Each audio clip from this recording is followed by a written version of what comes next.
an alternate program that we definitely have an interest in that may or may not replace the modified version of the F111. This would be a Navy version of this, or a modification or a new aircraft of the F111. Well, it would be a new aircraft, period.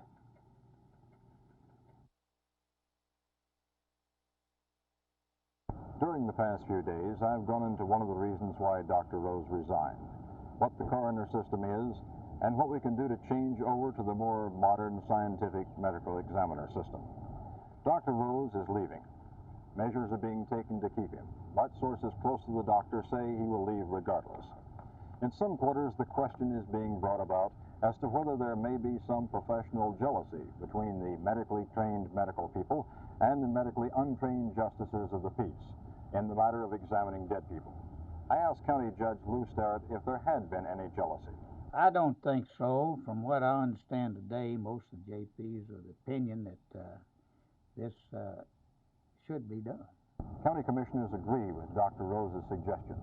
County Commissioner Mel Price sums up the situation. Well, I feel quite sure that there is a complete agreement on the Commissioner's Court.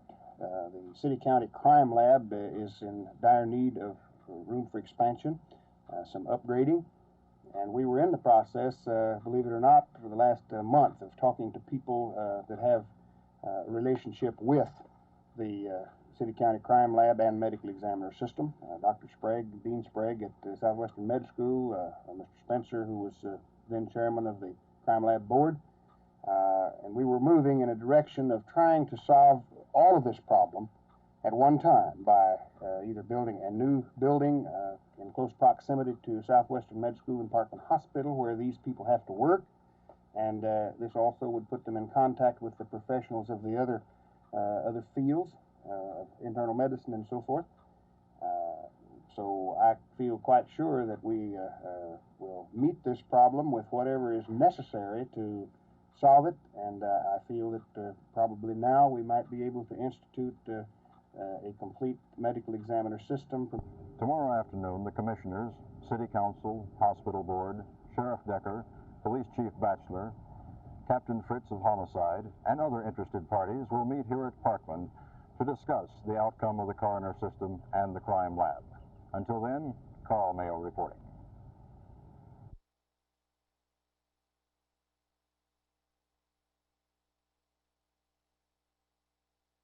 Well, I think it'll be helpful for the ABA, without question. The more men of this caliber that they can lure over will certainly solidify their position, you know, and add a little more prestige and tradition or whatever is necessary to make a league go. I think the fact that they've remained in operation for 1 year is very healthy, and has already contradicted a number of people who felt they wouldn't go this long.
certainly it's a form of diversification, and Jones Laughlin is one of the leading steel companies in the United States. They completed a $400 million modernization program this past year. As far as we're concerned, it's primarily for diversification, and in view of the antitrust problems you have today, you need to always expand in areas that you're not involved in.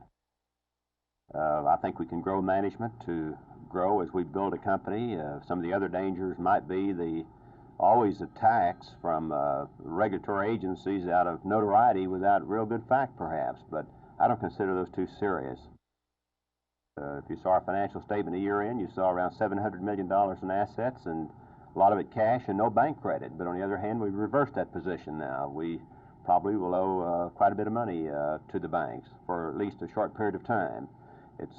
We consider the banks we work with, as a very useful tool in building a company, as I think most American or business companies in America would.